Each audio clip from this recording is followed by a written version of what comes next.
Assalamualaikum dan salam hormat buat followers tercinta di Niza Malik Page yang mungkin menonton this live video secara live bersama-sama dengan kita. Saya Wani dari tim Saham Masri dan saya sangat excited untuk berjumpa dengan anda semua dalam sesi pagi ini, pagi yang penuh barakah ini. Kepada anda yang menonton secara live, yang hadir pada sesi kita pada kali ini, boleh tak komen hadir dulu? Saya nak check kehadiran anda semua. Sebab apa?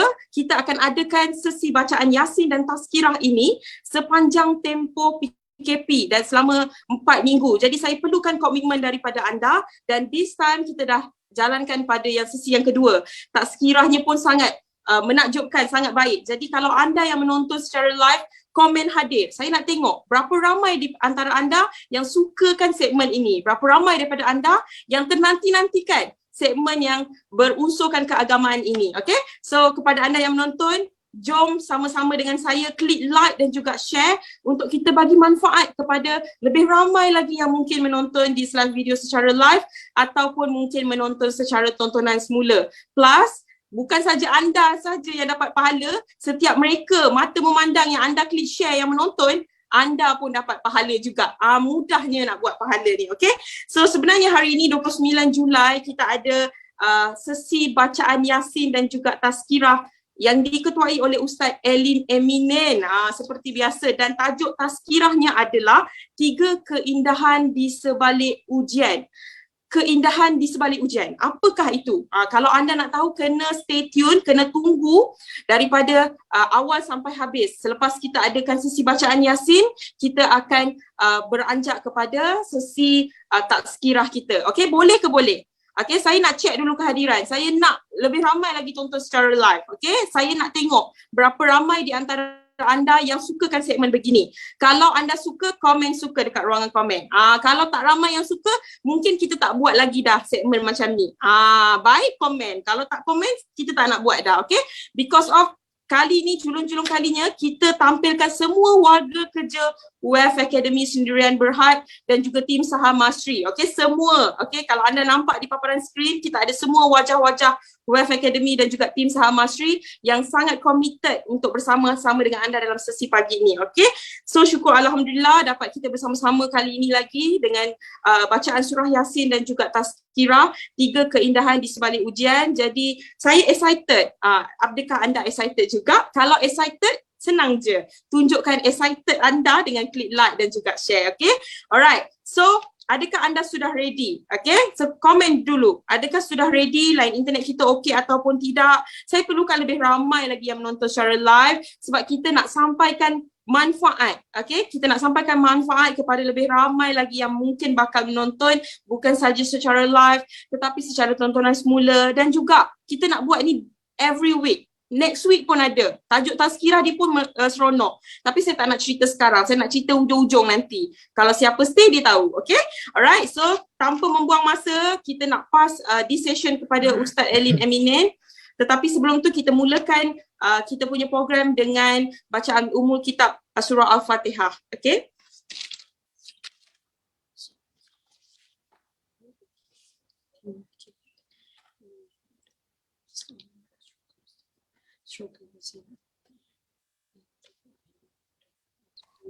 Amin, amin ya Rabbal Alamin. Semoga majlis kita berlangsung dengan baik dan lancar daripada awal hingga ke habis. Jadi tanpa membuang masa, saya nak pass di session tu Ustaz Elin Eminen untuk mengetuai kita dalam bacaan surah Yasin dan juga Tazkirah yang bertajuk 3 keindahan di sebalik ujian. Silakan Ustaz. Terima kasih kepada Cik Wani dari tim Saham Masteri. Bismillahirrahmanirrahim. Alhamdulillahirabbil alamin.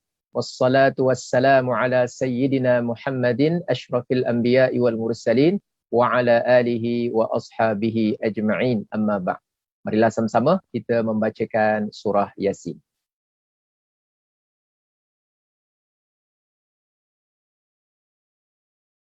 أعوذ بالله من الشيطان الرجيم بسم الله الرحمن الرحيم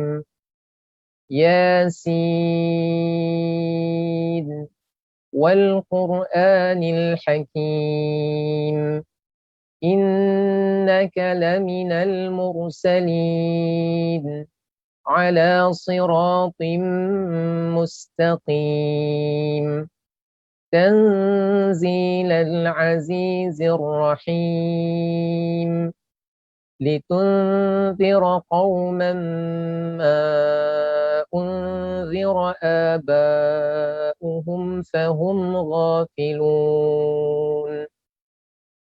لقد حق القول على أكثرهم فهم لا يؤمنون إنا جعلنا في أعناقهم أغلالا فهي إلى الأذقان فهم مقمحون وجعلنا من بين أيديهم سدا ومن خلفهم سدا فأغشيناهم فهم لا يبصرون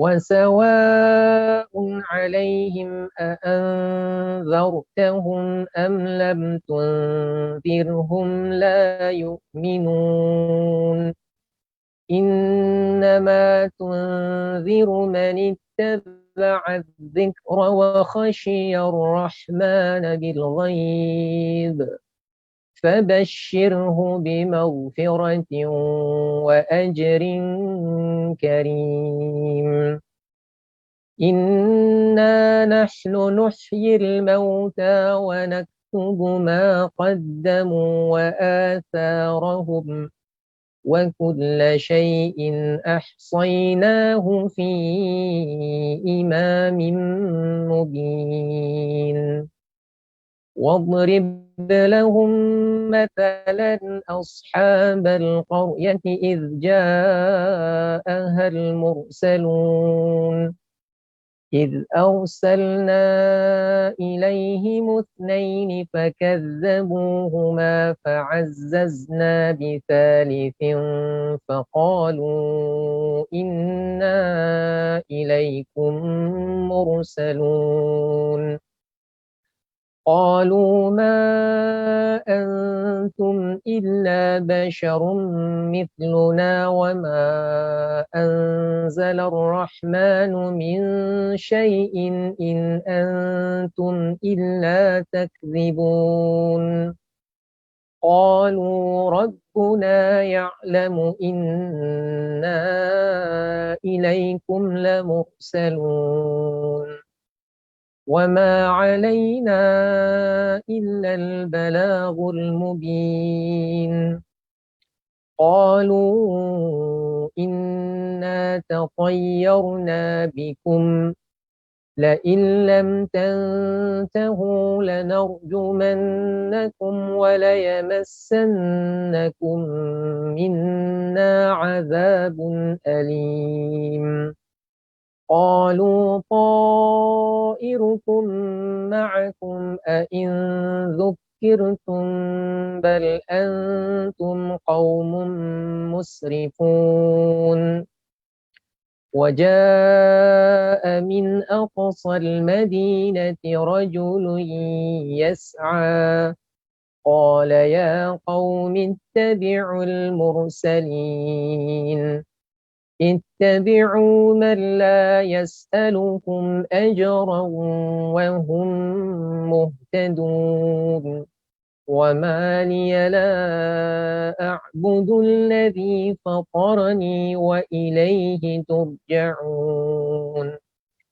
أأتخذ من دونه آلهة إن يردني الرحمن بضر لا تغن عني شفاعتهم شيئا ولا ينقذون إني إذا لفي ضلال مبين إني آمنت بربكم فاسمعون قيل ادخل الجنة قال يا ليت قومي يعلمون بما غفر لي ربي وجعلني من المكرمين وما أنزلنا على قومه من بعده من جند من السماء وما كنا منزلين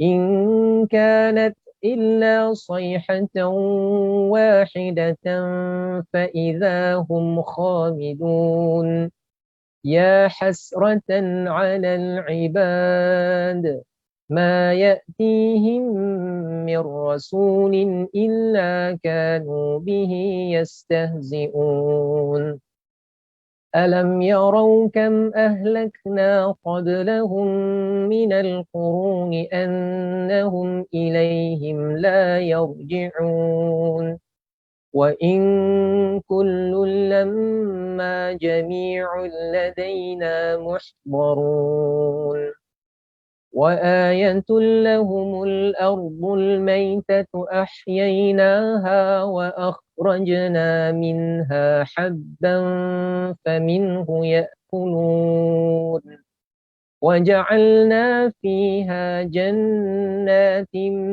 من نخيل وأعناب وفجرنا فيها من العيون ليأكلوا من ثمره وما عملته أيديهم أفلا يشكرون سبحان الذي خلق الأزواج كلها مما تنبت الأرض ومن أنفسهم ومما لا يعلمون وآية لهم الليل نسلخ منه النهار فإذا هم مظلمون والشمس تجري لمستقر لها ذلك تقدير العزيز العليم والقمر قدرناه منازل حتى عاد كالعرجون القديم لا الشمس ينبغي لها أن تدرك القمر ولا الليل سابق النهار وكل في فلك يسبحون وآية لهم أنا حملنا ذريتهم في الفلك المشحون وخلقنا لهم من مثله ما يركبون وإن نشأ نغرقهم فلا صريخ لهم ولا هم ينقذون إلا رحمة منا ومتاعا إلى حين وإذا قيل لهم اتقوا ما بين أيديكم وما خلفكم لعلكم ترحمون وما تأتيهم من آية من آيات ربهم إلا كانوا عنها معرضين وإذا قيل لهم أنفقوا مما رزقكم الله قال الذين كفروا للذين آمنوا أنطعم من لو يشاء الله أطعمه إن أنتم إلا في ضلال مبين ويقولون متى هذا الوعد إن كنتم صادقين ما ينظرون إلا صيحة واحدة تأخذهم وهم يخصمون فلا يستطيعون توصية ولا إلى أهلهم يرجعون ونفخ في الصور فإذا هم من الأجداث إلى ربهم ينسلون قالوا يا ويلنا من بعثنا من مرقدنا هذا ما وعد الرحمن وصدق المرسلون إن كانت إلا صيحة واحدة فإذا هم جميع لدينا محضرون فاليوم لا تظلم نفس شيئا ولا تجزون إلا ما كنتم تعملون إن أصحاب الجنة اليوم في شغل فاكهون هم وأزواجهم في ظلال على الأرائك متكئون لهم فيها فاكهة ولهم ما يدعون سلام قولا من رب رحيم وامتازوا اليوم أيها المجرمون ألم أعهد إليكم يا بني آدم ألا تعبدوا الشيطان إنه لكم عدو مبين وأن اعبدوني هذا صراط مستقيم ولقد أضل منكم جبلا كثيرا أفلم تكونوا تعقلون هذه جهنم التي كنتم توعدون اصلوها اليوم بما كنتم تكفرون اليوم نختم على أفواههم وتكلمنا أيديهم وتشهد أرجلهم بما كانوا يكسبون ولو نشاء لطمسنا على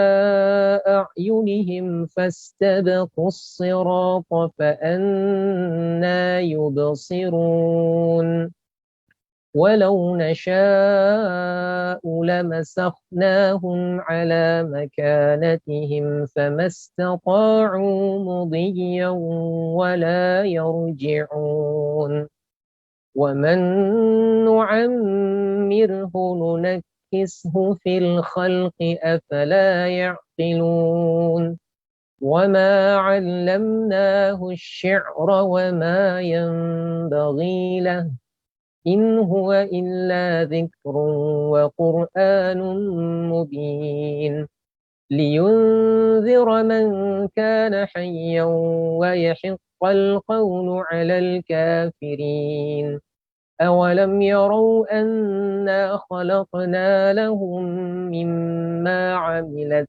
أيدينا أنعاما فهم لها مالكون وذللناها لهم فمنها ركوبهم ومنها يأكلون ولهم فيها منافع ومشارب أفلا يشكرون واتخذوا من دون الله آلهة لعلهم ينصرون لا يستطيعون نصرهم وهم لهم جند محضرون فلا يحزنك قولهم إنا نعلم ما يسرون وما يعلنون أولم ير الإنسان أنا خلقناه من نطفة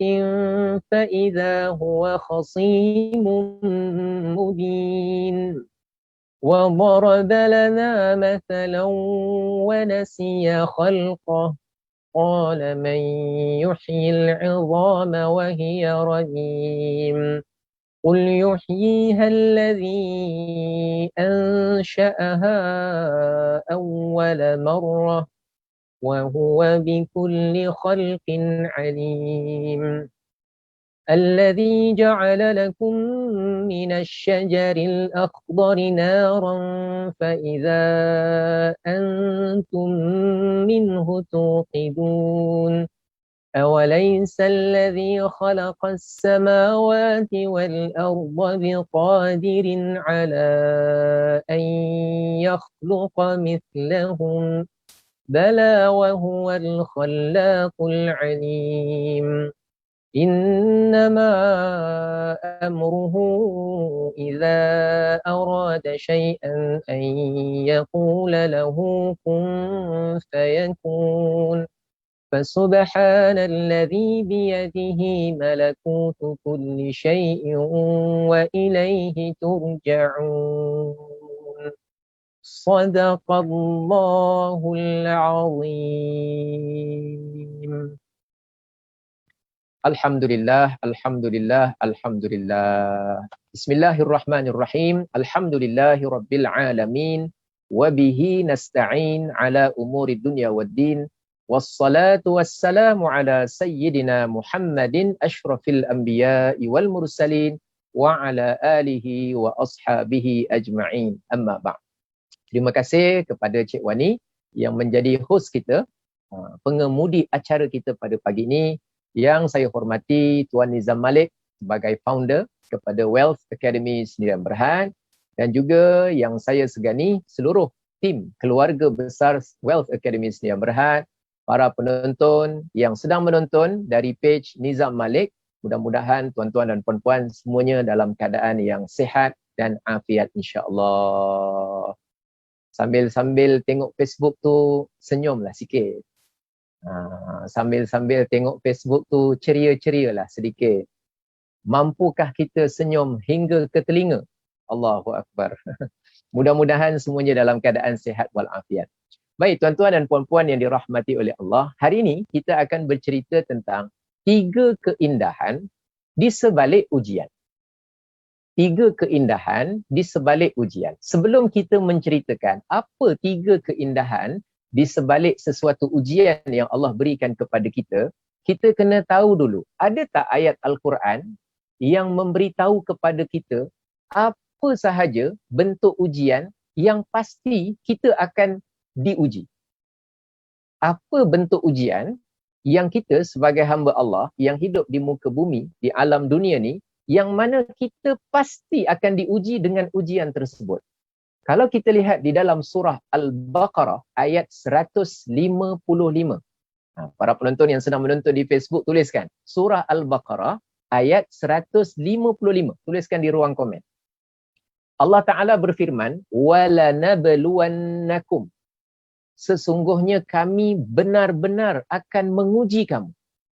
Sesungguhnya kami, yakni Allah Subhanahu Wa Ta'ala, benar-benar akan menguji kamu. Maknanya pasti kita akan menghadapi ujian yang Allah nyatakan di dalam surah Al-Baqarah. Apakah ujian itu tersebut? Dalam ayat tersebut disebutkan 5 perkara. وَلَنَبْلُوَنَّكُمْ بِشَيْءٍ. Yang pertama, minal khawf. Kita akan diuji dengan rasa ketakutan. Rupa-rupanya rasa takut ni adalah satu ujian yang pasti akan dikenakan kepada kita. Takut dengan suasana gelap ke? Takut, ada orang takut dengan kegelapan, ada orang takut dengan masa hadapan, ada orang takut dengan musuh, ada orang takut dengan apa lagi? Kita takut dengan apa? Takut dengan tikus, contohnya. Ada orang takut dengan lipas. Ada orang dia takut dengan apa lagi contohnya? Dia takut dengan bearish. Ada orang takut dengan bearish. Dia tengok merah aja dia rasa ketakutan. Jadi ujian ketakutan ni diletakkan dalam senarai yang pertama. Bentuk ujian yang Allah beri. Pasti kami akan menguji kamu.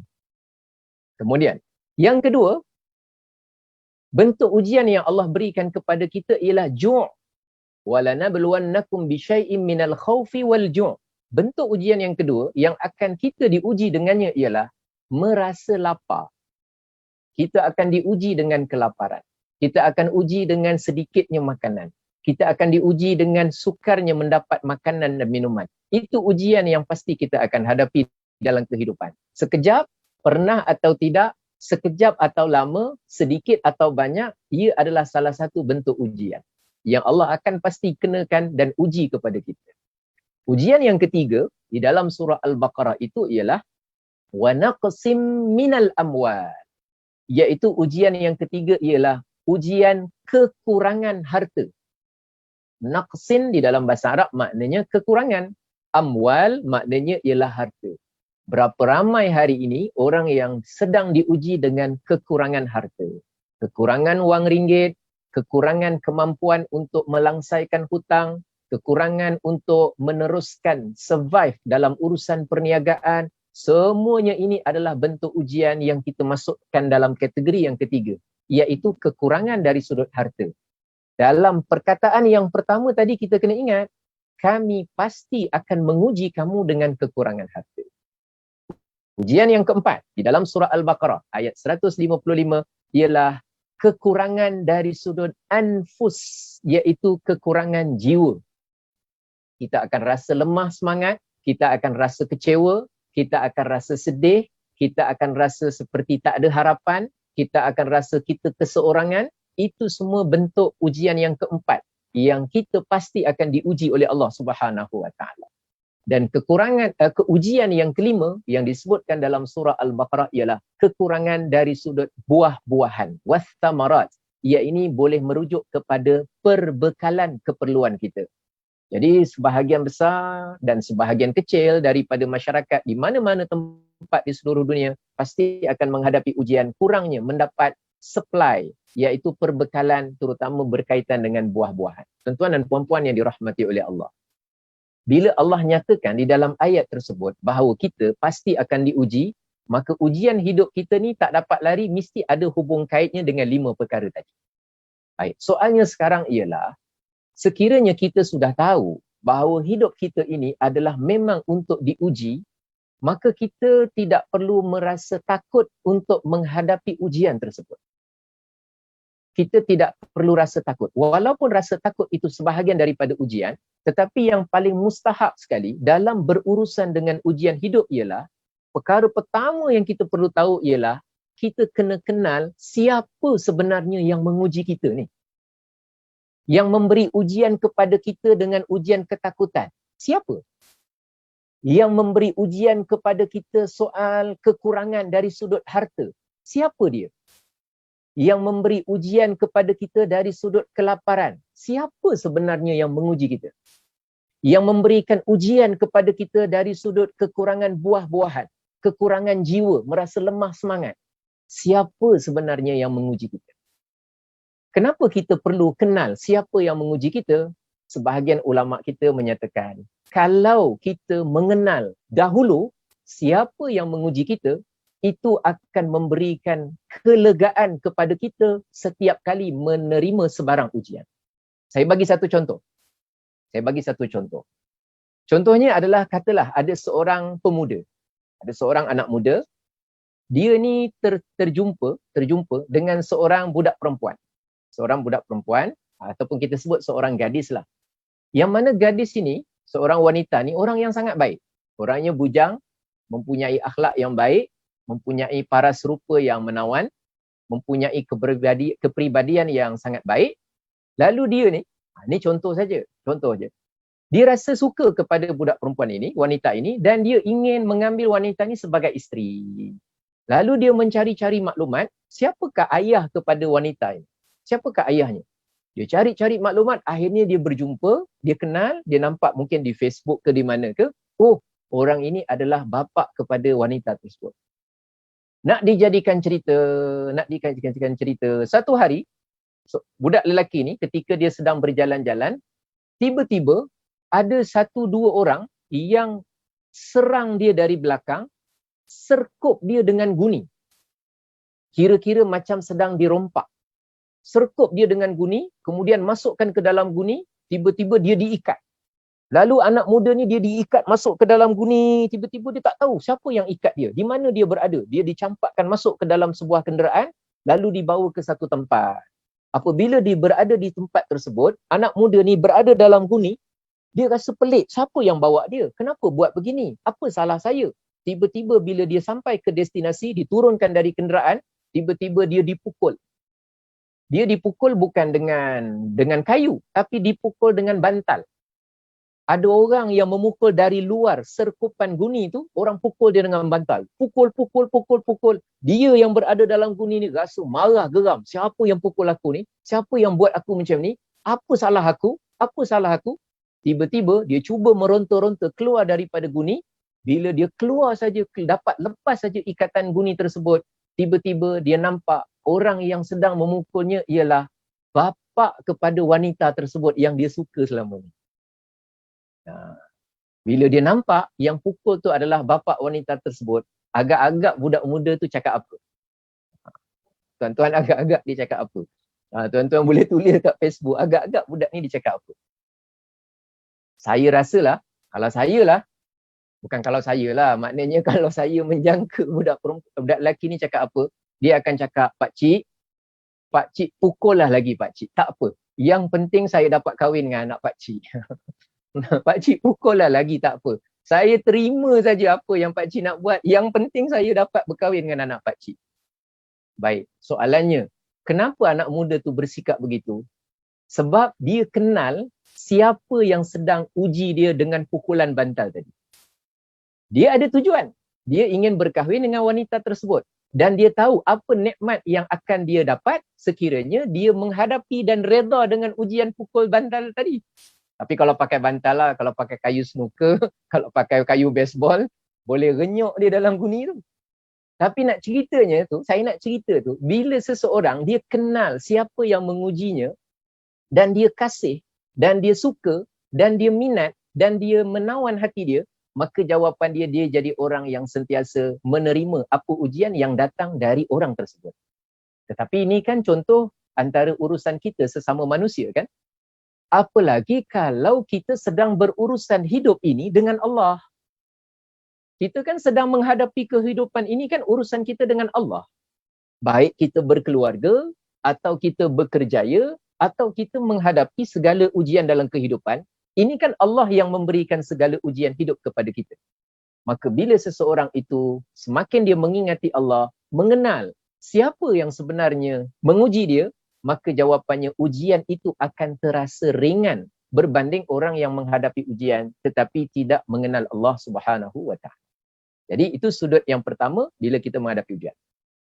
Sudut yang kedua, kalau kita menghadapi ujian ni ialah kita kena fikir apa persediaan kita menerima ujian. Apa persediaan kita dalam menghadapi ujian? Sebab sebahagian orang cerdik pandai mengatakan, saya bagi satu contoh. Mungkin contoh ni saya pernah beri sebelum ini. Katalah ini tangan saya. Tangan saya ni dalam keadaan sihat. Sekiranya saya ambil satu cawan air yang mana saya campurkan air ini dengan garam, lalu saya simbah pada tangan saya. Adakah saya merasa sakit? Tidak. Adakah saya menjerit? Tidak. Adakah saya meraung kesakitan? Jawapannya tidak. Kenapa? Walaupun air yang datang tu air garam, tetapi tangan saya dalam keadaan sihat. Tapi berbeza kalau tangan saya dalam keadaan luka. Na'udzubillah, kalau luka cedera, jatuh motor sebagai contoh, na'udzubillah, bila kita ambil air garam, kita simbahkan ke tempat tangan yang sama, maka kita akan meraung kesakitan. Maka kita akan menjerit-jerit kesakitan. Adakah kesakitan itu semata-mata kerana air garam? Jawapannya tidak. Itu kerana luka yang berdarah yang ada di tangan kita. Begitulah ulama kita mengumpamakan persediaan hati kita ketika menghadapi ujian. Kalau persediaan hati kita hati yang baik, persiapan ilmu yang baik, datanglah ujian yang bergaram-garam sekalipun dengan tuangan yang begitu banyak, kita insya-Allah akan menghadapi ujian dengan baik dan tabah.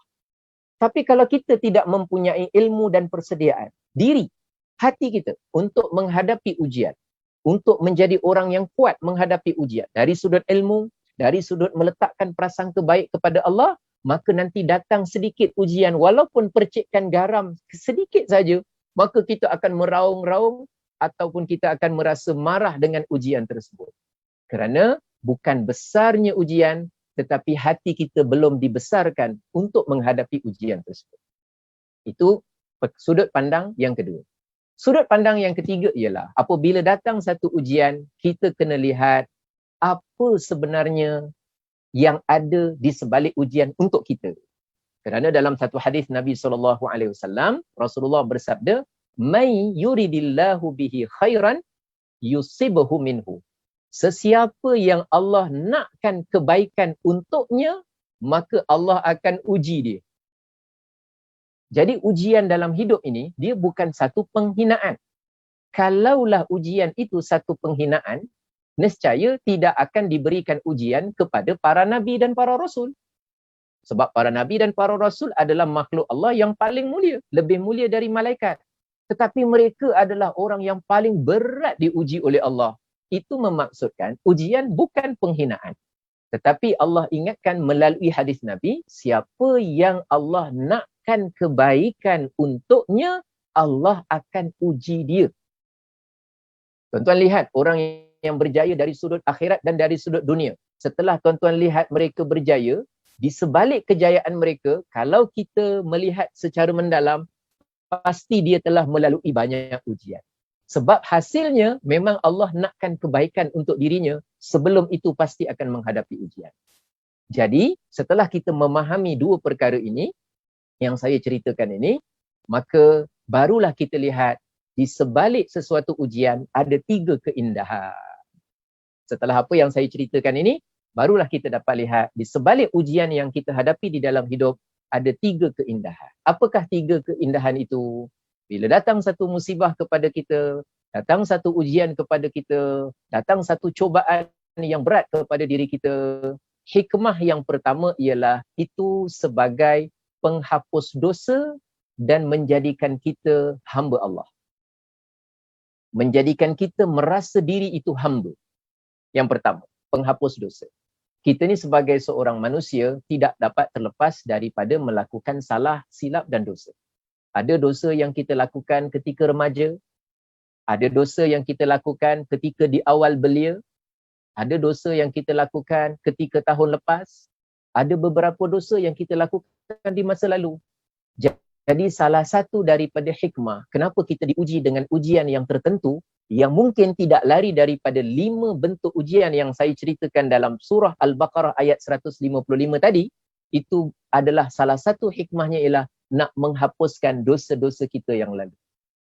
Sebab itu orang, kalau dia menghadapi ujian, dia redha kepada Allah, dia merasa yakin bahawa ini adalah ada kebaikan dan juga syarat dengan hikmah tertentu, maka insya-Allah setiap kali dia merasa redha dan menerima apa yang Allah uji kepada dirinya, insya-Allah pada ketika itu menjadi asbab kepada penghapusan dosa-dosa yang telah dia lakukan di masa lalu. Ini hikmah yang pertama. Hikmah keindahan. Keindahan yang kedua daripada ujian ialah kadang-kadang ada segolongan manusia yang Allah uji dia bukan kerana menghapuskan dosa dia. Bukan kerana menghapuskan dosanya. Malah mungkin dia adalah di kalangan orang-orang yang langsung tidak pernah ada dosa. Contohnya yang paling mudah, Nabi kita Nabi Muhammad sallallahu alaihi wasallam. Nabi kita mana ada dosa?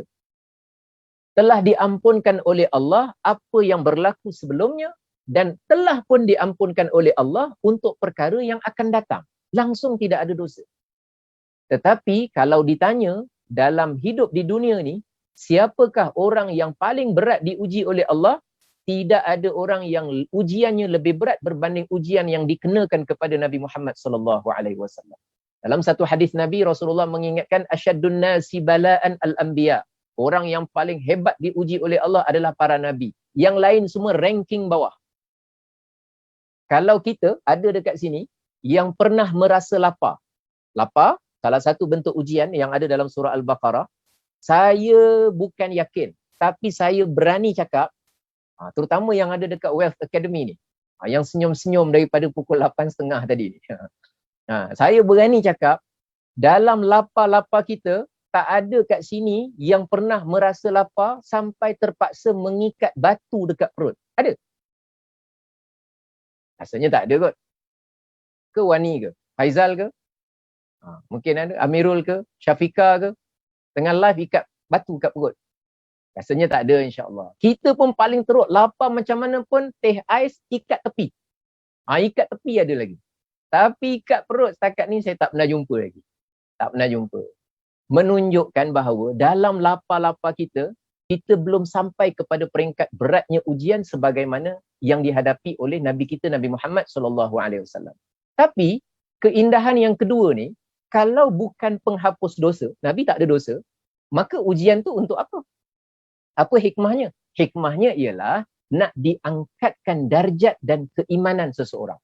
Nak diangkatkan kedudukan seseorang. Daripada dia tu orang yang biasa-biasa kepada yang lebih baik. Daripada yang lebih baik kepada yang luar biasa. Daripada yang luar biasa kepada yang penuh dengan kehebatan dan juga keistimewaan tertentu. Maka untuk diangkat satu derajat ke satu derajat, menjadi orang yang sentiasa lebih baik, maka kita tidak perlu dihadapi dan dibekalkan dengan ujian tertentu. Saya ni kalau cakap, tuan-tuan, saya adalah ahli gusti yang hebat. Ustaz, siapa cakap Ustaz ahli gusti hebat? Saya lah. Ustaz pernah lawan siapa? Saya lawan anak saya. Lawan anak ujian tak ada. Macam mana nak dibuktikan hebat? Tapi kalau ahli gusti hebat, dia kata dia pernah kalahkan semua juara dunia pada tahun tersebut. Setelah dia menghadapi ujian yang berat, maka darjatnya, kedudukannya dilihat lebih tinggi. Jadi ujian salah satunya ialah untuk meningkatkan darjat dan kedudukan serta iman seseorang. Itu keindahan yang kedua. Keindahan yang ketiga, di sebalik sesuatu ujian ialah, kadang-kadang Allah uji seseorang tu bukan untuk menghapuskan dosa dia. Walaupun dia mungkin ada dosa, tetapi bukan untuk hapuskan dosa dia. Dan mungkin juga bukan yang kedua, untuk angkat darjat imannya, bukan. Tetapi ada keindahan yang ketiga, nak disediakan oleh Allah satu ganjaran yang besar istimewa di akhirat. Maknanya dekat dunia, ada orang diuji sepanjang hidup sakit saja. Ada orang diuji kat dunia ni, dia rajin. Tapi diuji oleh Allah miskin sepanjang hidup. Padahal dia rajin. Tetapi diuji tetap dengan kemiskinan. Sepanjang hidup. Berat ujian dia. Nak kata dia ni banyak buat dosa, dia tak banyak sangat melakukan dosa. Dia buat kebaikan. Tapi Allah uji dia dengan kemelaratan dalam hidup. Kadang-kadang bukan untuk menghapuskan dosa. Kadang-kadang bukan sekadar untuk meningkatkan iman. Tetapi disediakan satu ganjaran yang besar. Yang mana dia akan perolehi nanti di alam akhir. Sekira-kira lah, kalau ada orang tu sakit jantung setahun. Sakit jantung 2 tahun. Lepas 2 tahun sakit jantung, tiba-tiba meninggal dunia. Lepas dia meninggal dunia, bayangkan, di alam akhirat, tiba-tiba dia nampak ganjaran yang sangat indah. Sangat besar. Lalu ditanyakan kepada malaikat, wahai malaikat, ini semua ganjaran untuk siapa? Kata malaikat, untuk kamu. Dia kata, amalan apa yang saya dah buat ketika di dunia? Ini ganjaran yang hebat ni untuk kamu. Sebab dulu, kamu kan pernah sakit jantung selama 2 tahun. Betul malaikat, saya sakit jantung dulu 2 tahun masa kat dunia. Kamu masa sakit jantung tu, kamu terima dengan redha, kamu terima dengan sabar, kamu tetap tak putus asa dengan rahmat Allah, kamu terus berusaha cari ikhtiar dan ubat. Tapi kamu tak berjaya, akhirnya kamu meninggal. Jadi sabarnya kamu, redanya kamu, teguhnya kamu, Allah gantikan dengan ganjaran yang besar. Ya Allah, malaikat, rupanya sabar 2 tahun, macam ni punya best. Masa tu dia akan terfikir, kalau boleh biarlah sakit jantung 5 tahun ke 10 tahun. Sebab ganjaran dia seronok. Di akhirat nanti. Tapi sini siapa yang sakit jantung, janganlah minta, Ya Allah, alang-alang dah 2 tahun ni sakit jantung, Ya Allah, bahagilah lama sikit sakit jantung. Bukan. Dalam urusan duniawi, kita ingin sehat. Tapi kita kena yakin ada ganjaran yang disimpan oleh Allah pada hari akhirat. Jadi ada 3 keindahan di sebalik ujian. Kesimpulan dalam perbincangan kita pada pagi ini ialah berbeza kalau ujian terkena dekat orang, berbeza dengan ujian terkena kat kita.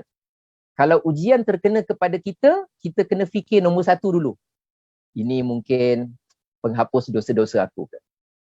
Kena fikir nombor 1 dulu. Tapi kalau kita nampak ujian terkena dekat orang, ini mungkin Allah nak tingkatkan iman dia, darjat dia.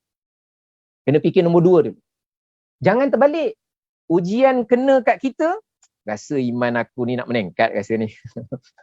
Rasa darjat aku tinggi rasa. Terbalik. Bila dia nampak ujian terkena kat orang, rasa orang ni dosa dia banyak sangat rasa. Patutnya bukan aksiden, patut biar meninggal separuh badan ni. Dia jadi cara fikir dia dah terbalik, salah. Hikmahnya ada 3, keindahannya ada 3, tetapi kita kena susun berdasarkan sudut pandang yang berbeza, apakah ujian itu terkena kepada kita ataupun terkena kepada orang lain. Tuan-tuan dan puan-puan, para penonton yang dikasihi oleh Allah, di antara ujian yang berat yang sedang dihadapi oleh kawan kita, jiran kita, keluarga kita, masyarakat yang ada di sekeliling kita pada saat ini ialah ujian terkena wabak. Wabak yang kita sudah sedia tahu, iaitu wabak coronavirus COVID-19. Dan sebagai mengakhiri perbincangan kita pada pagi ini, 3 keindahan di sebalik ujian, marilah sama-sama kita tutup dengan doa. Di samping kita mendoakan sahabat kita, saya ada kawan juga senior 1 tahun yang meninggal pada minggu lepas. Masih muda lagi meninggal dunia akibat daripada COVID-19. Ada kawan rekan sekelas saya mengandung syarat 7 bulan, berada di HSI dalam keadaan jangkitan juga dan agak berat dengan syarat mengandung, dan beberapa saudara mara kita pun ada juga yang terkena. Jadi kita tutup dengan doa, perbincangan kita pada pagi ini kita tutup dengan doa sambil mendoakan mereka, dan mudah-mudahan insya-Allah mereka juga mengingati kita dalam doa mereka insya-Allah.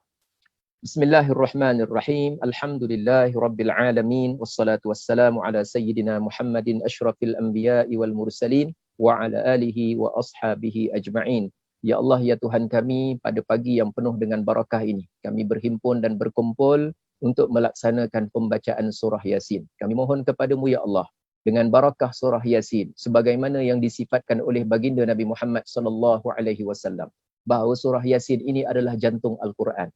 Kami mohon ke hadratmu, ya Allah, dengan berkah majlis surah Yasin, dengan berkah majlis ilmu yang kami adakan pada pagi ini, dengan berkah keilmuan yang kau berikan, betapa kami perlu tabah dan menjadi cekal dalam menghadapi segala bentuk ujian. Kami mohon ke hadratmu, ya Allah, dengan limpah kasih sayang dan pemeliharaanmu, ya Allah, peliharalah ahli keluarga kami, diri kami, jiran-jiran kami, saudara mara kami, orang-orang yang mengenali kami dan kami mengenali mereka, orang-orang yang kami kasihi mereka dan mereka juga mengasihi kami, seluruh kaum muslimin dan muslimat, agar mereka semua sentiasa berada di bawah lembayung pemeliharaan dan penjagaanmu, ya Allah, daripada sebarang wabak dan penyakit, daripada sebarang malapetaka dan bencana. Mudah-mudahan dengan pemeliharaanmu, ya Allah, mereka sentiasa dijaga dalam urusan keselamatan, khususnya keteguhan iman mereka dalam menghadapi berbagai bentuk ujian yang memang telah engkau takdirkan buat mereka dan juga buat kami. Rabbana atina fid dunya hasanah wa fil akhirati hasanah wa qina azaban nar.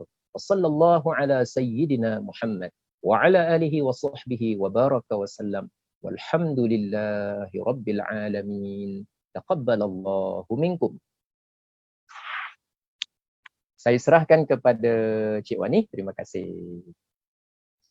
Amin, amin ya Rabbal Alamin. Itulah dia kita punya program pada pagi ini, iaitu bacaan surah Yasin dan juga tazkirah bertajuk 3 keindahan di sebalik ujian yang dipimpin oleh Ustaz Elin Eminin. Okay, so saya suka dengan tazkirah yang disampaikan oleh Ustaz, dan saya ada learning point saya, dan saya nak beri anda masa untuk tulis anda punya learning point dekat ruangan komen. Boleh ke boleh?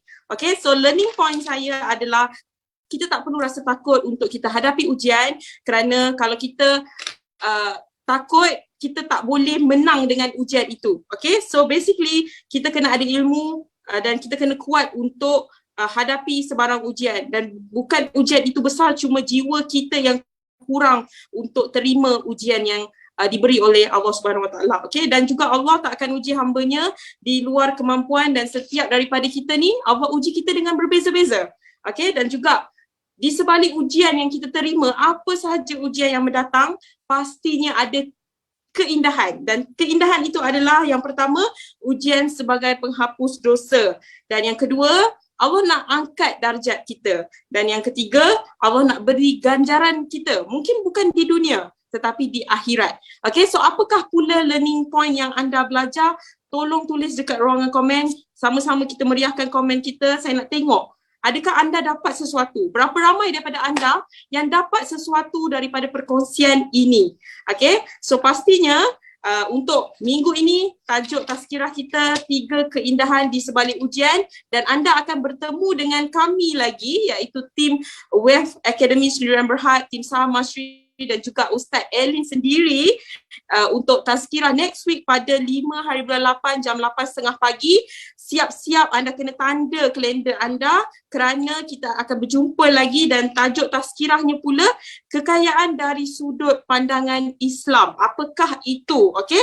So kalau anda sukakan segmen ini, anda kena sentiasa support dan sentiasa tonton secara live dan teruskan klik like dan juga share. Mungkin ramai lagi yang tak tahu tentang kita punya program pada pagi hari Khamis setiap minggu ini. Okay. So saya nak baca anda punya learning point dan saya nak tengok berapa ramai di antara anda yang dapat sesuatu.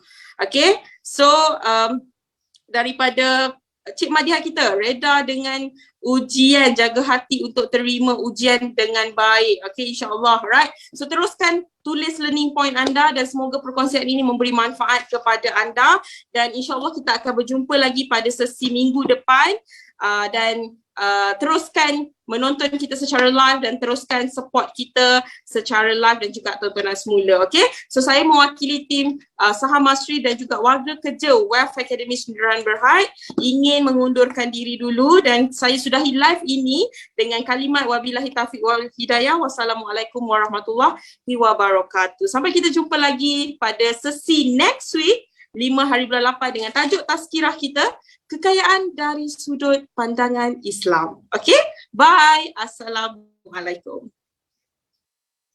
يا ذا الجلال والإكرام يا ذا الجلال والإكرام يا ذا الجلال والإكرام أمتنا على دين الإسلام يا ذا الجلال والإكرام يا ذا الجلال والإكرام يا ذا الجلال والإكرام أمتنا على دين الإسلام يا ذا الجلال والإكرام يا ذا الجلال والإكرام يا ذا الجلال والإكرام أمتنا على دين الإسلام يا ذا الجلال والإكرام يا ذا الجلال والإكرام يا ذا الجلال والإكرام